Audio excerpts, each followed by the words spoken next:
Financial chief says Hong Kong's first quarter GDP growth strongest in 5 years. Residents returning to the city after a long weekend on the mainland or abroad. And Donald Trump says he is reviewing the latest peace proposal from Iran.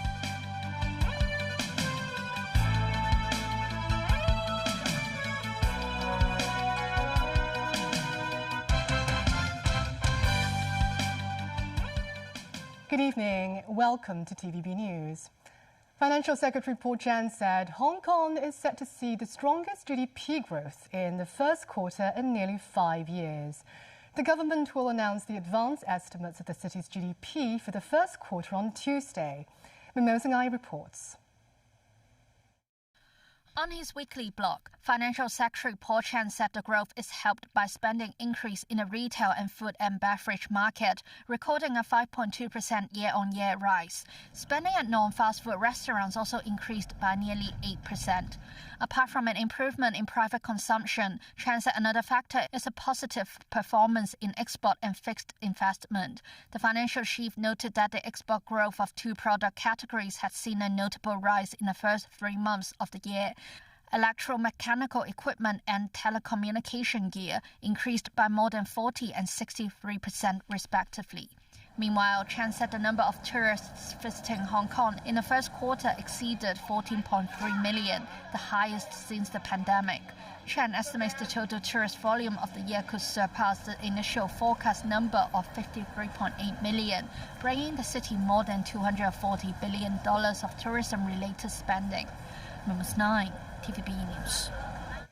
The Fanling bypass eastern section connecting the Fanling North New Development Area has officially opened. Some drivers have reported saving about 10 minutes of travel time and plan to take the new route on Monday's commute. Rachel Un has more.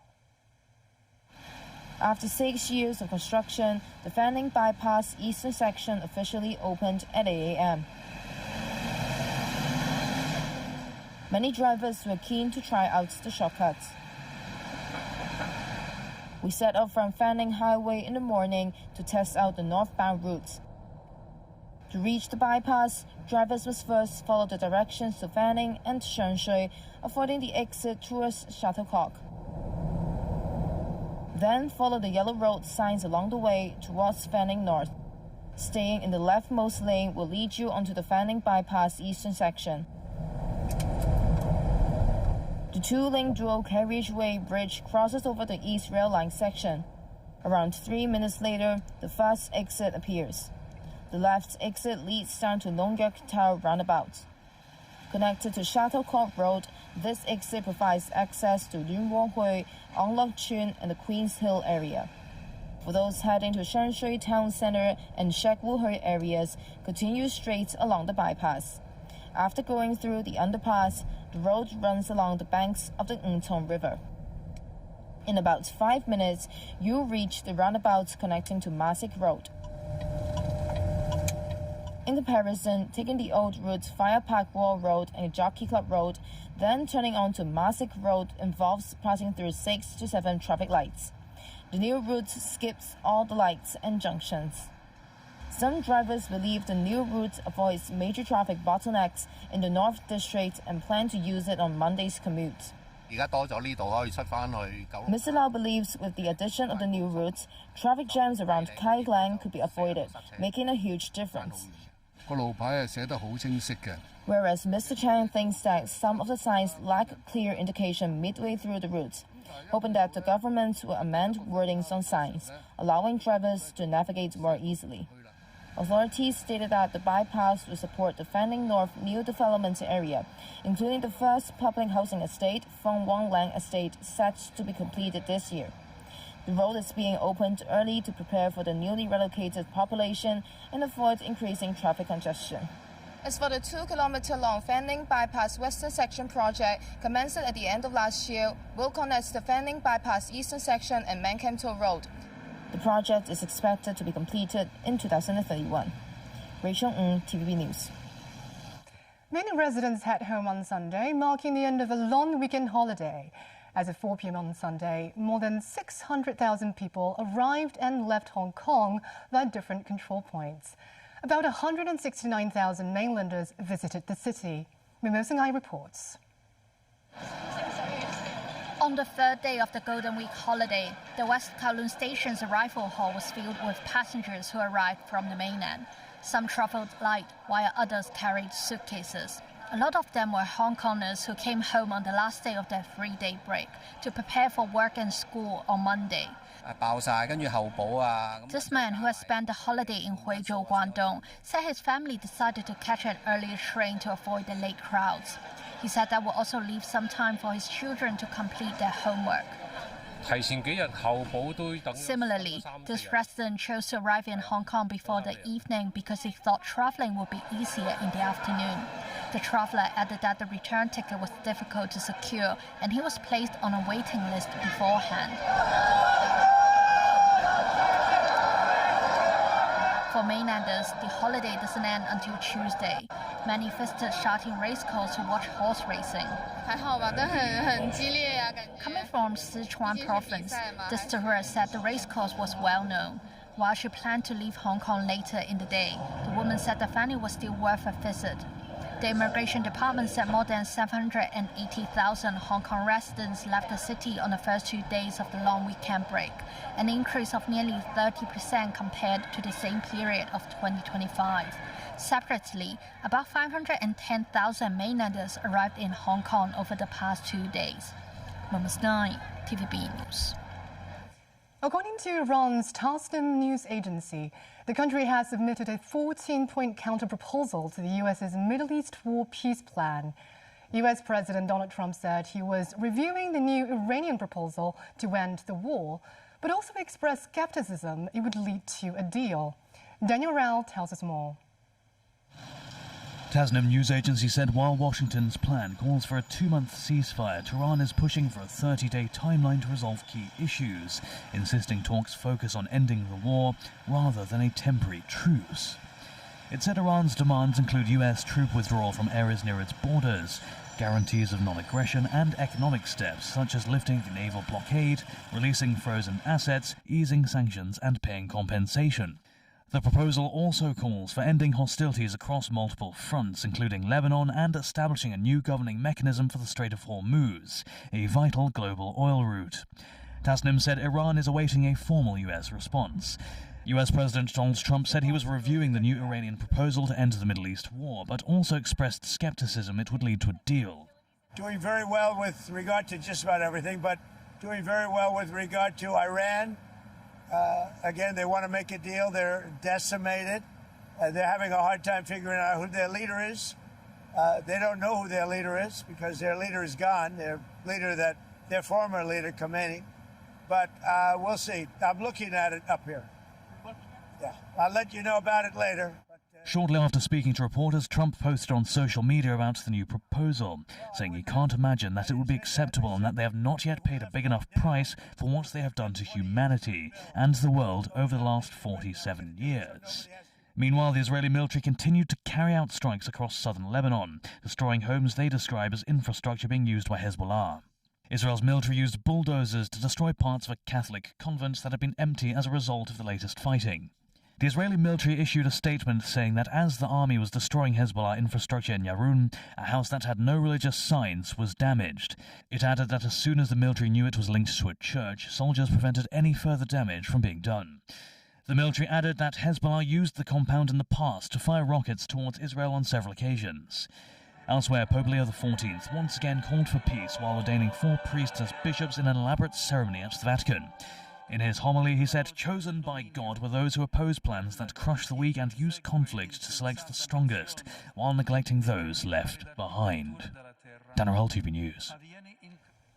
U.S. President Donald Trump said the U.S. will significantly reduce its troop presence in Germany, escalating a dispute with Chancellor Friedrich Merz as he seeks to scale back Washington's commitment to European security. We're going to cut way down, and we're cutting a lot further than 5,000. Thank you very much. Germany's Defense Minister Boris Pistorius said the drawdown, which Trump has threatened for years, was expected. He said European nations needed to take on more responsibility for their own defense.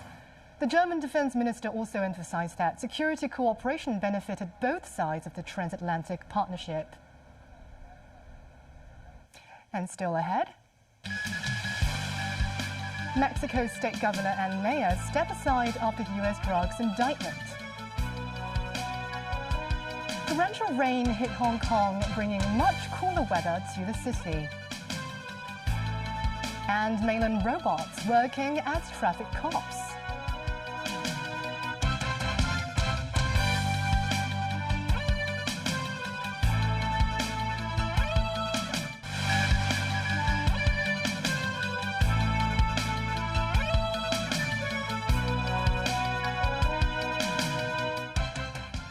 Welcome back. The governor of Mexico's northwestern state of Sinaloa, Ruben Rocha has stepped aside days after he was indicted in the U.S. on drug trafficking charges.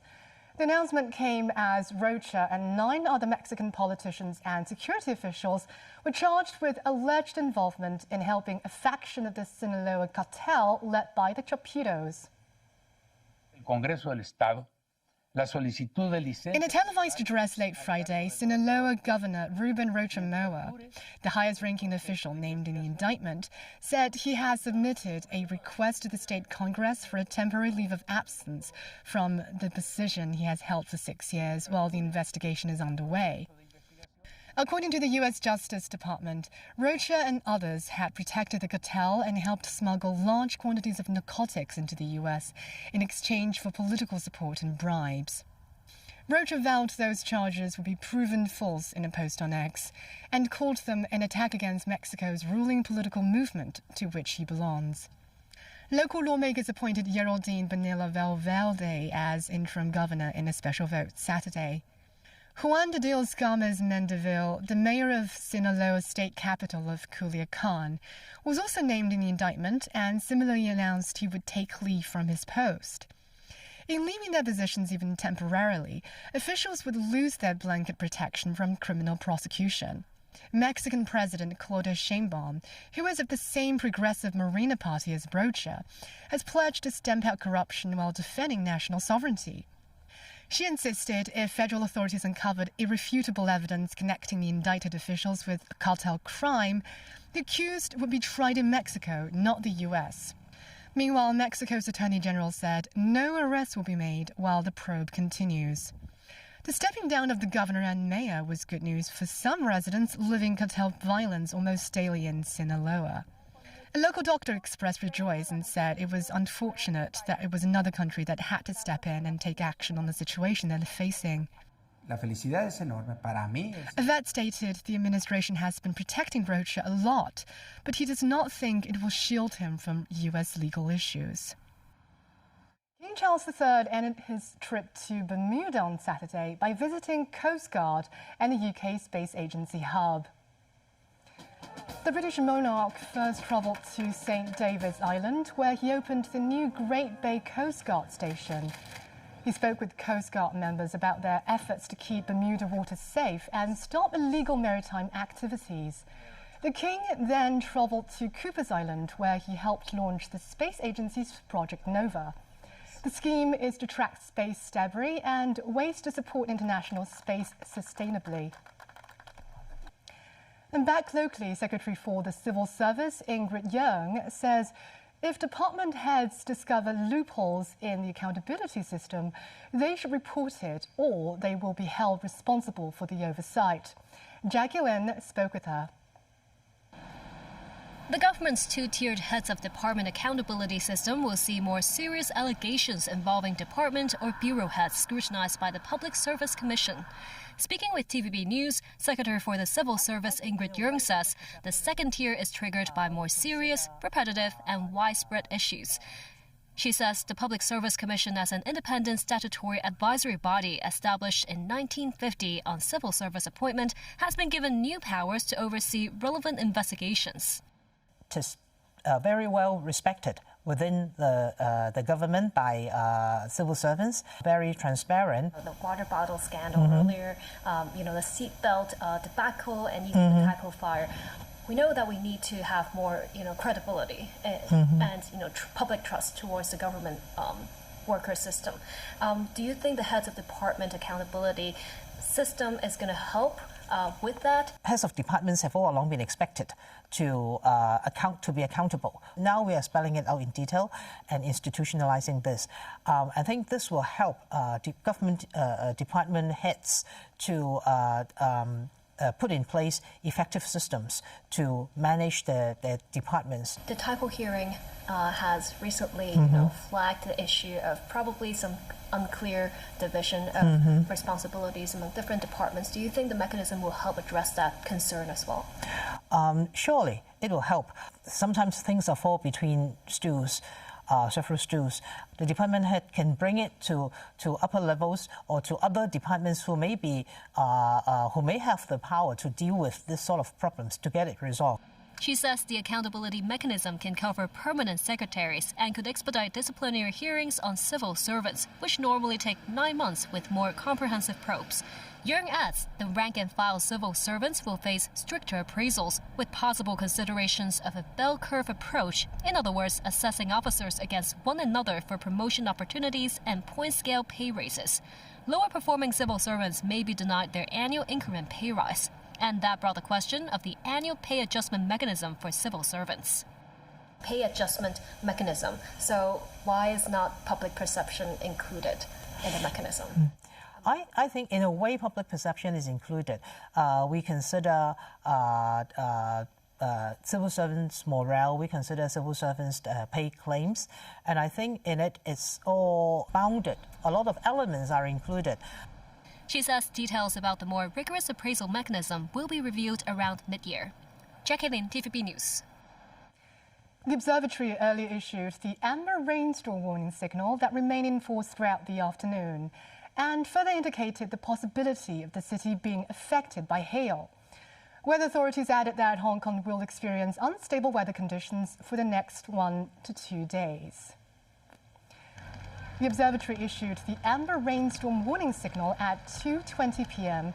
that remained in effect for 3.5 hours, during which a hail warning was also issued. Weather authorities also predicted squally showers to impact the city and the rest of the Guangdong region for the coming 2 days. This as the temperature will remain mild tomorrow at 21 to 25 degrees Celsius, before gradually rising after the middle of this week. The mainland's pioneering traffic management robot squad began their work on the first May Day holiday in Zhejiang Province's Hangzhou City. Comprising 15 robots, the team could handle traffic control and answer questions related to road directions in hopes of assisting the local police force.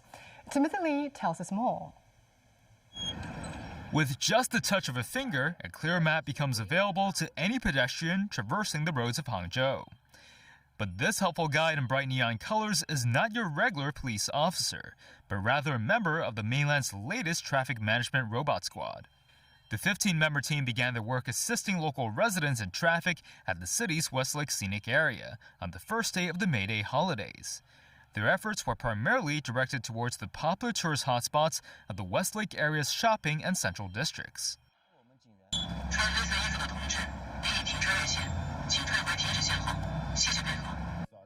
Besides playing the role of a directions service provider, the robots also serve as an enforcement arm, reminding motorists to strictly follow traffic rules. This as the robotic officers also have a more human side to them, as they often make heart-shaped signs to cheer up passing vehicles and other passers-by.